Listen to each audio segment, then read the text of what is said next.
Hi folks, this is Paul Drugan from War Dog Academy, and welcome to the second in our video series for SAM.gov registration.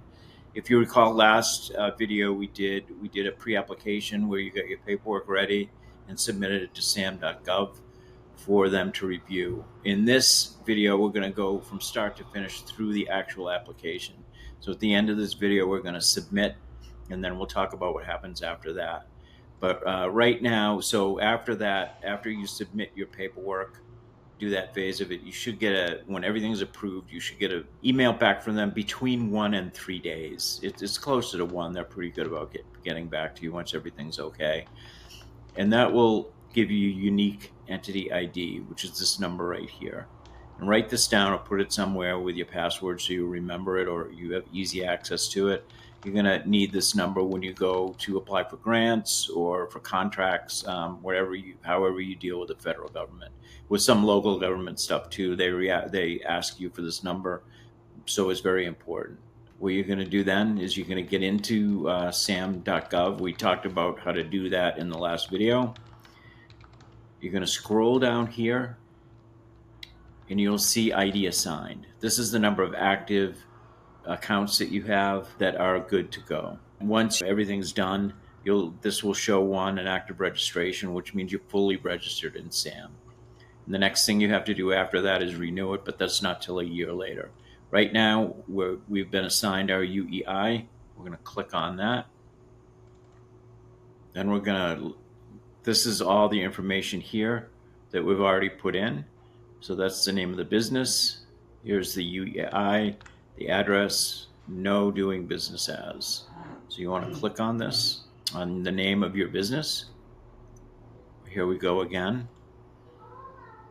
You just want to confirm that this is my entity's correct legal business name and address. You're going to hit next.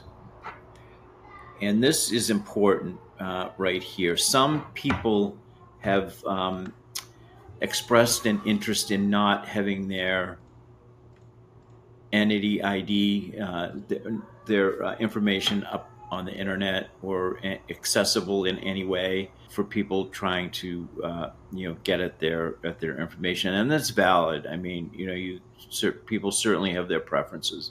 That's why they do this. So if you don't want to put a privacy shield on your account, just unclick this. Having it clicked like that, this information will be not your bank account and all the other information that you have, or your EIN. That's not going to be available to the public, but all this in some aspects of the application will. So if you don't want that, just unclick that and you'll be good to go. I'm going to leave it like that. And you're going to submit an update. You're going to close this out. You're going to go down here. Here's the active registration. You want to register. So this should look familiar to you. We did this earlier, but you just have to go through the same process again, unfortunately, and it will give you the answers that you've already, some of them that you've already put in, but you have to do this to get to the point where you fill out the actual application. You should be able to click right through. Okay, here's the different components that we talked about a little bit last time, but these are the application components that we're going to get to in just a second. Okay, so this will come up, enter relationship to entity. This is the one, if you're doing your own, which you should be doing, you're an employee or officer of this entity. So this basically gives you the authority to go in and either submit your full application or to update it. And then you're going to just certify that. You're going to hit next. And this will bring up the application. This bar right here, this will show you where you are in the process. So it'll go from this to this to this to this. And these are the different components within each one of these. And it'll check off once you get finished. It'll check off, then it'll move from here all the way to this to submit registration, which we'll get to today. So you just want to hit continue. Okay, you want to put in the same information. Entity start date, mine was 8/24/2024. And the year end, I'm going to put my year end as the 31st. You can put whatever you like, whatever your accounting processes say, it doesn't really matter. The government fiscal year ends October 1st, but they don't require you to go by them. You just do whatever you want for your business. Your entity division name is going to be this. And these two you don't have to put in. If you don't have a URL, which I don't, or a division, you don't have to put that in there. A physical address is this. That all checks out. This is your mailing address here. And as you see, that all checks out. You save and continue. And this is good. So if you're missing something, it will pop up and it will tell you up here what you're missing. So it's a mandatory error. So please provide your entity's business start date in the following format. So this is wrong, okay? Because I put the little dashes here instead. So you want to just do what they told you to do. The little slashes. All the other information is correct. It moves, see how it moves to the next one? So it shows you where you are. So this is the IRS consent. And this basically is for them to check on your EIN number. And you're going to either put your EIN, which I'm going to do, or your Social Security. This is important. If you're a sole proprietor, then you're going to most likely use your Social Security number to register with. But if you're a corporation, an LLC, any kind of a business, you're going to use your EIN. So you want to put that in there. So you're going to put your EIN right there. The taxpayer name, so this is your company, whatever you register with. Again, if you're a sole proprietor, you're going to put your name in here, but your taxpayer name is going to be the name of your business, and that's important to remember. And put this exactly as it shows up on your EIN letter. That's very important. You're going to put your address here.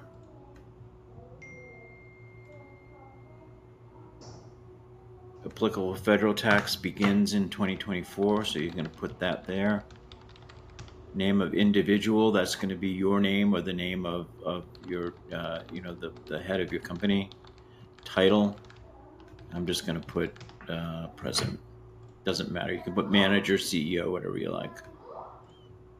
I'm going to save that and continue. And it's going to ask you for a one-time password. It's going to send it to the email address that you've registered with.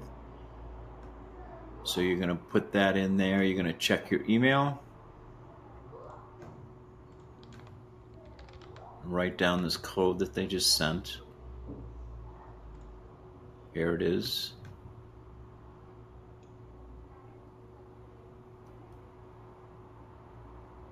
Okay, you could always just copy and paste it.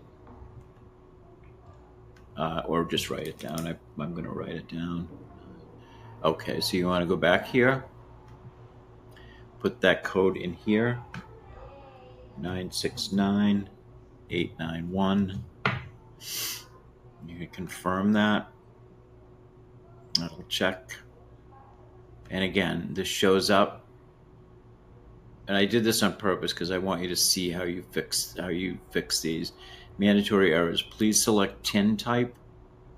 We didn't do that. And enter a valid tax ID number. We didn't do that either. So the TIN type is an EIN.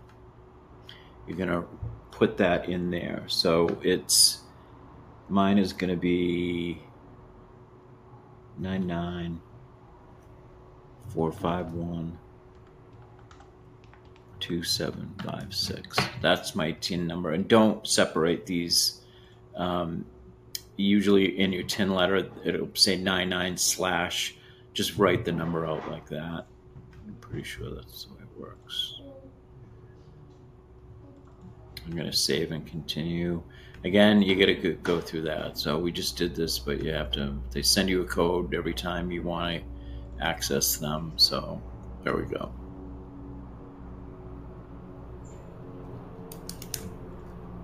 Seven, 4, 1, 6, 2, 0. You just go back here, put that in here. 7, 4, 1, 6, 2, 0.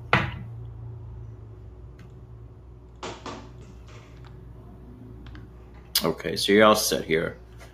They verified all the information. You're good to go. So the IRS has given you consent for SAM. Does another entity? These are pretty straightforward questions that you have the answers to. Does another entity own or control the entity you are registering? No, it does not. And if it does, it's going to give you guidance. So if you hit yes, then it'll ask you a series of questions and steps that you have to go through. Mine is no, so I'm just going to save and continue. Are you a successor to a predecessor that held a federal contract or grant within the last 3 years? No, I have not. And again, if it's yes, certainly put that and go through the steps that they ask you, answer the information there. You're going to save that and continue. Country of incorporation. I am USA, United States. If you are running a company that's based in another country, you're going to put that information there, which, as we discussed before, you're very well able to do. My state of incorporation is in Illinois. These security levels are not applicable to me. If you have a security clearance to your business through the Defense Department, and you want to claim that, that's what you're going to put here. I don't have one, so I'm just going to put not applicable. Highest employee security level, again, if you have an employee that has a top secret government that you want to include in your business, sometimes when you apply for government and DoD contracts, they ask you, oftentimes they do, what your security level is. And they'll classify the response based on the answer to that. And some people have top secret. They have employees that have top secret classifications. I do not, so I'm just going to put not applicable. I'm a business or organization. Does your entity qualify as one of the following institution types? Domestic shelter, foundation, hospital, veterinary hospital. It does not. So I'm going to put not applicable. Am I a disadvantaged business? Is your entity certified by a state certifying agency as Department of Transportation disadvantaged business enterprise? No, it is not. If you are claiming that, make sure that you are certified in the state that you're incorporating under. So you should have a state certifying agency number that if you hit yes, they're going to ask you what that is. I don't, so I'm going to put no. And here's another important area of the application. A lot of people that start businesses they want to be classified as certain entities. And this is where this starts. And I'll go through, even though I am not, I'm going to go through these and tell you what they are. If your organization is a federally recognized Native American entity, choose all that apply. And so these are the different types of entities, if you're claiming Native American status, that you would put in. Mine is not, so I'm going to leave that there.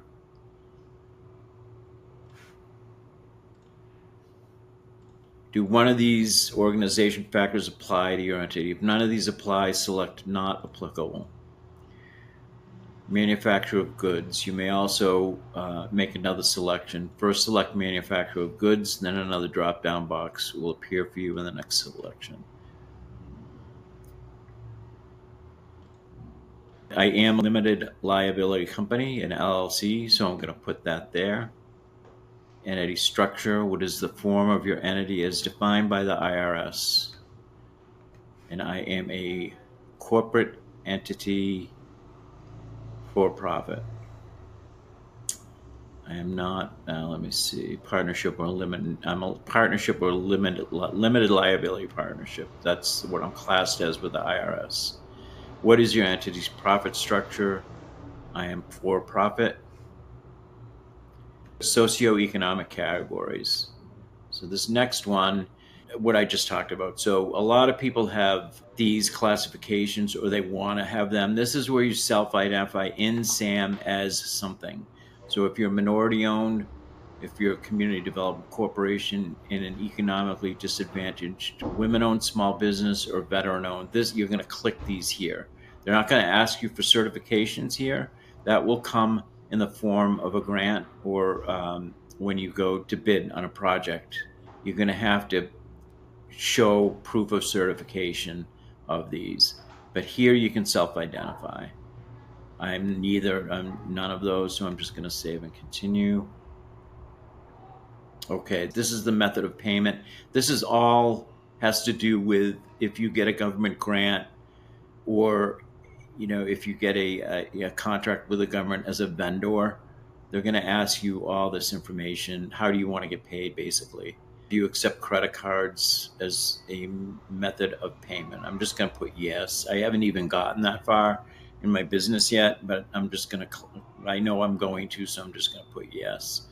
And you're going to put your ABA routing number here.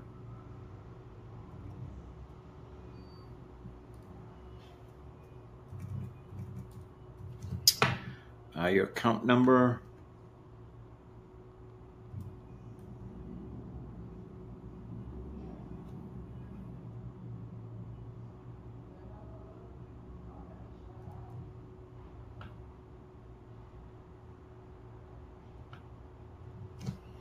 And lockbox number. I don't have a lockbox, so I'm just going to leave that there. And this is ACH. This is for funds transfers. I don't have any of that, so I'm not going to put any of that there. My remittance address in the forms of a check. I'm just going to put this information here. This is who it's going to.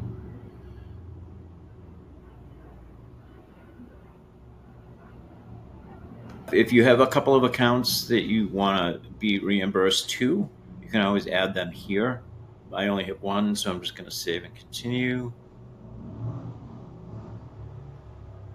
That is going to bring you to executive compensation questions. This is basically your business structure. So here they ask you, in your business or organization's preceding completed fiscal year, did you or your business or organization receive both of the following? And I didn't. I'm just starting, as many people are, so you're just gonna put not applicable or put no.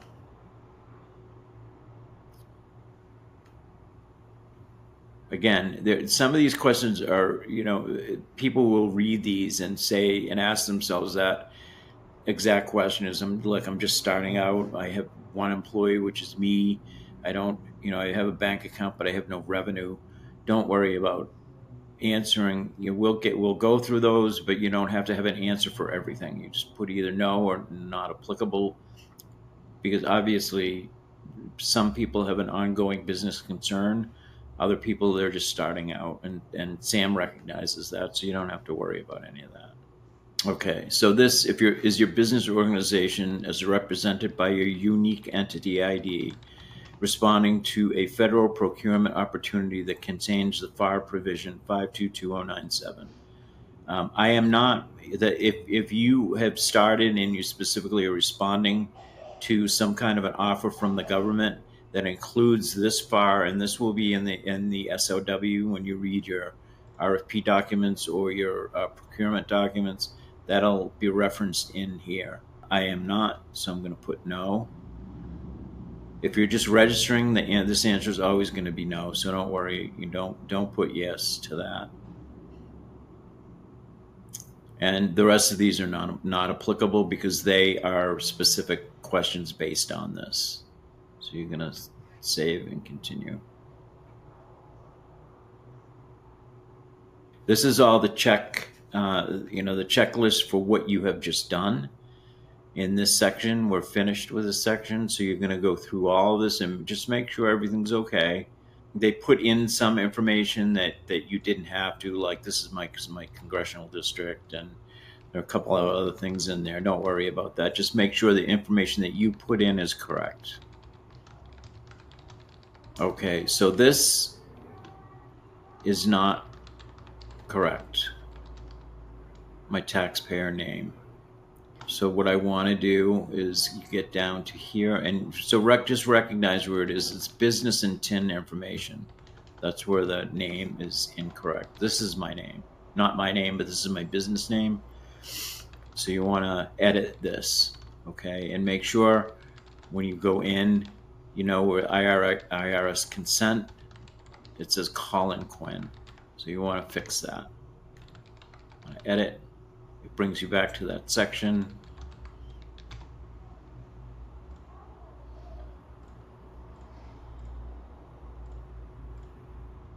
Where does it say Colin? Okay, I don't see where it says that, so I'm just going to leave it there. But basically what this said was that I put that name down, Colin instead of Connor, and I don't see where it is, so I'm just going to save and continue. But that's not good. Oh, here it is. Wait a minute.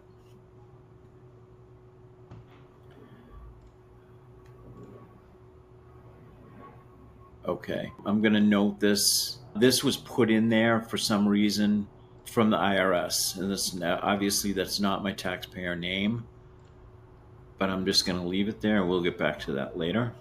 And anything, if you go back and you need to change something, this is important.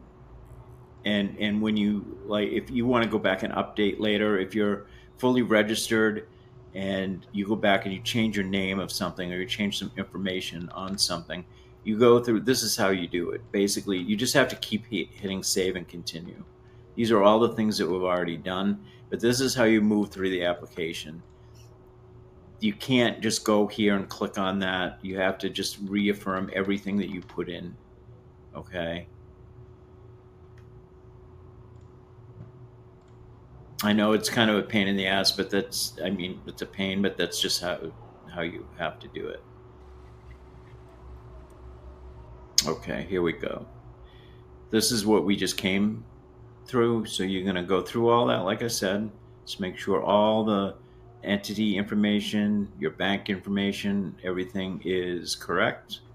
You're just going to hit save and continue.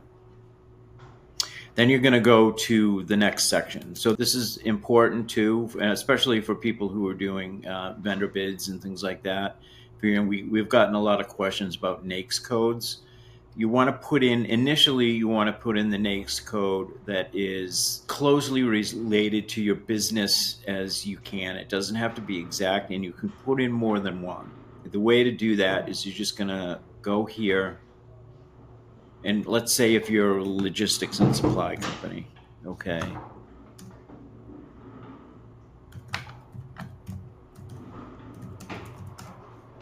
You're just going to type that into your browser, and it should come up. That's what a NAICS code is right here. So process, physical distribution, and logistics. I'm just going to put that in right now, and it's something, again, that you can change. Or if you apply for a grant, or if you're doing a vendor contract, you can always enter a more specific one in that if they ask you to. So you're going to go here, and I'm going to just enter that, 541614. 541614.